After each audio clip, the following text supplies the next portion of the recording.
JBNN, we keep you informed. I am Michelle Jones, and in the news, 22-year-old man fatally shot during confrontation with Westmoreland police. A 22-year-old man was fatally shot during an alleged confrontation with lawmen in Waterworks, Westmoreland on Tuesday afternoon. The deceased has been identified as Shamari Hansen, otherwise called Sammy, of Goldsmith Lane in the community. The police say a Taurus pistol affixed with a magazine containing two 9mm rounds was seized in the incident. Reports from the police are that members assigned to the Westmoreland Proactive Investigation Unit run mobile patrol duties in the Whitton police area when they observed a man dressed in a blue pullover, blue jeans pants and blue slippers approaching from the opposite direction. On the approach of the police unit, Hansen is said to have run off into heavy bushes. The report said the officers pursued Hansen to a hilly terrain, which is alleged that he opened gunfire at the officers. One of the officers reportedly took evasive action and returned fire, during which Hansen was shot and injured. The Taurus pistol, with a magazine containing two 9mm rounds, was reportedly retrieved from him. He was transported to the Salem Public General Hospital, where he was pronounced dead. Man gunned down in Mount Salem, St. James. A man was gunned down in his yard last night in Mount Salem, St. James. Mount Salem is one of the communities across western Jamaica that is currently still under a zone of special operations. The deceased has been identified as 27-year-old Nicholas Clark, otherwise called Kid. It is reported that about 10:45 p.m., Clark was at home with his father when he went outside to fetch a bucket of water. Shortly after, gunshots were heard coming from the yard. The man's father went to investigate, and Clark was found suffering from gunshot wounds. The police were called to the scene, and the injured man was taken to hospital, where he was pronounced dead. This is the second murder to be committed in St. James since the start of the year. Taxi operator murdered in Seaview Gardens, St. Andrew. A taxi operator was murdered in Seaview Gardens, St. Andrew this morning. He is 32-year-old Javon Ferguson. He was found slumped over the steering wheel of his taxi along a roadway in the community. He was shot in the head. The murder is being investigated. St. Andrew Tyler charged after gun seized at his home. A man has been charged following the seizure of a gun and ammunition on Linders Road in St. Andrew on Tuesday. Charged with unauthorized possession of a prohibited weapon and unauthorized possession of ammunition is 28-year-old Neil Patrick Logan at Tyler of Linders Road. Reports from the Denham Town Police are that about 5:45 p.m., a team conducted operations at Logan's home. According to the police, a Taurus 9mm pistol with a magazine containing 10 9mm cartridges was found inside his bedroom. He was subsequently arrested and charged. Logan's court date is being arranged. 5 persons of interest listed by St. Catherine South Police. The St. Catherine South Police have listed 5 men as persons of interest in relation to the recent flare-up of major crimes in the Old Harbour area. They are Paul Ronaldson, Ruben Nugent, a man known only as Biggs, Sheldon Brown, otherwise called 12, and a man known only as Baba Roots. All 5 men are being asked to report to the Hunts Bay Criminal Investigations Branch by midday on Thursday, January 5. Anyone with information about the whereabouts of these men is being asked to call the St. Catherine South Police Station at 876-949-8397 or Crime Stop at 311. 6 narrowly escaped serious injuries in Lacovia crash. 6 people, including a 14-year-old girl, narrowly escaped serious injuries following a 2-vehicle crash on the Lacovia Main Road in St. Elizabeth on Wednesday morning. The crash involved a Toyota Mark X and a Suzuki Grand Vitara. The driver of the Vitara said that about 10:30 a.m. he was traveling from Santa Cruz, and while attempting to turn into Orton District, the Mark X, which was overtaking traffic, reportedly hit his vehicle. An eyewitness corroborated the man's claim of how the crash happened. "Mr. Down right at the gas station. I'm see the Mark X overtake 2 cars and I come down, and the Suzuki Vitara turn. So comes now the Mark X slamming to the front of it, and the Vitara spinning at the road," the eyewitness said. Police on the scene said that speeding was a factor in the crash and that the area is a school zone. The driver of the Vitara and his 14-year-old daughter, along with the 4 occupants of the Mark X, received no visible injuries.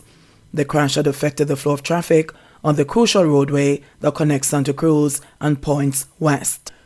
Motorcyclist in Westmoreland dies following crash. A man died at hospital from injuries he sustained after being hit while traveling along the main road in Nonpareil, Negril, Westmoreland. He has been identified as 19-year-old Javona Gordon of a Negril address. Reports from the Negril police are that shortly after 4 p.m. on Monday, Gordon was riding his motorcycle along the roadway when he was hit by a white Toyota RAV4 which was traveling in the opposite direction. Gordon sustained head and body injuries and was rushed to the Salem hospital where he was admitted in critical condition. Gordon later succumbed. Gordon is the second person to be killed in a crash in Westmoreland since Sunday. Residents of Top Hill Road in St. Thomas are appealing to the National Water Commission to restore piped water to the community. The residents say they have been without the commodity in their pipes for more than a year. The residents, many of whom are farmers, say the lack of piped water is negatively affecting their ability to sustain their farms and livestock, adding that the expense of paying private trucks is unsustainable. Councillor for the Morant Bay Division, Rowan Bryan, has said he will be leading a team to clear the roadway that leads to the pumping station that supplies water to the area. The roadway was rendered impassable by downed trees, which reportedly fell on power lines, affecting power supply to the area. Explosion inside a restaurant at Bayer Principe Hotel. There was an explosion inside a restaurant at the Bayer Principe Grand Jamaica Hotel in St. Anne this morning. In a statement, the company said two workers received injuries which were treated and that they were sent home. It said the incident, which happened at approximately 4:45, occurred during cleaning and preparation. It said that sections of the physical facilities were damaged. The fire brigade was also on site to support and process the scene. The company said that it has launched an investigation. It noted that operations continue at both the Bayer Principe Grand Jamaica and the Luxury Bayer Principe Runaway Resorts. JCF members charged to take solution-driven approach into the new year. Commissioner of Police, Major General Anthony Anderson, has charged members of the Jamaica Constabulary Force, JCF, to approach the new year with optimism and a solution-driven approach. If we're a good force and only getting better, that becomes our mantra. And if our personal mantra is our lives are good and only getting better, and we repeat that, that becomes the basis of how we move and how we do things every day. It means that where there are problems, what we're looking for are solutions, and where there are challenges, we see these as opportunities, he said. The Commissioner gave the charge while addressing the JCF's annual devotion held on the lawns of the Commissioner's office in St. Andrew on January 3, under the theme, Relentless Pursuit of Excellence, a Force for Good. In my mind, and the way I'm approaching this year, is that the force is in a good place and only getting better. Our JCF is going from strength to strength. It is and has been proven to be a force for good in many, many, many ways. And as I moved around over the December period around the country, that's when you get a real appreciation for how many lives, how many people's lives we have impacted positively. As I moved around and spoke to our officers, there was a sense of optimism that they carried throughout the period that I was moving around, certainly, and interacting with them on the road, a sense of optimism that bodes well for 2023. So if we are a good force and only getting better, and that becomes our mantra, and if our personal mantra is our lives are good and only getting better, and we repeat that, and that becomes the basis of how we move and how we do things every day, it means that where there are problems, what we'll be looking for is solutions. Where there are challenges, we see these as opportunities. And when we list all of the things we want and need, there is a bigger list that we make, and that's a list of all the things we have and are blessed by. Now, what I'm suggesting and recommending is that all of us, individually and collectively, have the mindset that says we have solutions, we have opportunities, and we are blessed. We are blessed to be here. We're blessed to be in the force. We're blessed. Dancehall veteran Angel Doolas says his son was no gunman. Joel Douglas would have celebrated his 22nd birthday today, wanted to become a soldier, but ironically, he was killed just minutes into 2023 along Balcombe Drive in St. Andrew by members of the Jamaica Defence Force, JDF. According to a report from the police's Corporate Communications Unit, CCU, Douglas was shot and killed by soldiers after he fired shots into the air in a gun salute on Balcombe Drive, which is in Olympic Gardens, about 12:27 a.m. on January 1. A 6-Hoyer handgun with 10 9mm rounds and 2 12-gauge cartridges were also seized during the incident. The Independent Commission of Investigations is probing the incident. Douglas was the son of dancehall veteran Angel Doolas. Speaking yesterday, he said his son was no gunman.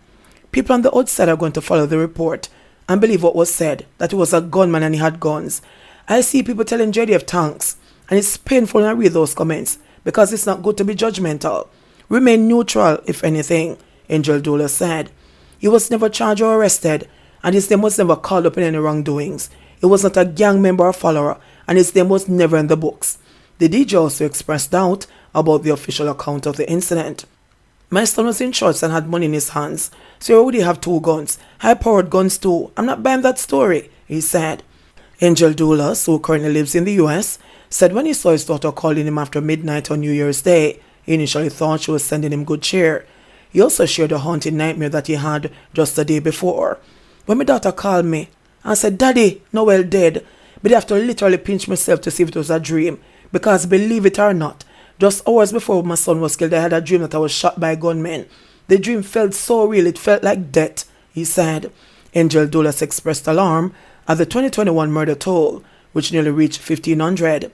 He pleaded with the nation to live in unity. He implored the youths them in the garrison to not be drawn into the culture of gun toting. Leave the gun alone, man. It's sickening now. Why are murder statistics must rise every year and we barely have 3 million people? He asked. JBN, we keep you informed.